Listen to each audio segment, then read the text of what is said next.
So how late in the third trimester would you be able to do that?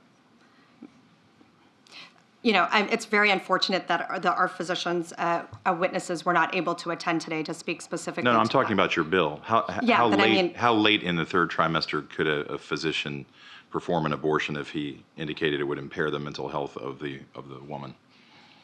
Or physical health. Okay. Okay. I'm talking about the mental health. So, I mean, through the third trimester. The third trimester goes all the way up to 40 weeks.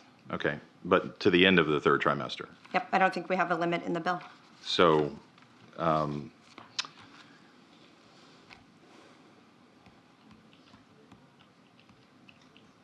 where it's obvious that a woman is about to give birth, she has physical signs that she is about to give a birth, would that still be a point at which she could request an abortion if she was so certified?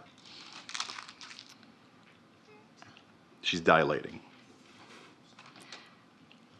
Mr. Chairman, that would be a decision that the doctor, the physician, and the woman would I understand make at that. I'm asking point. if your bill allows that.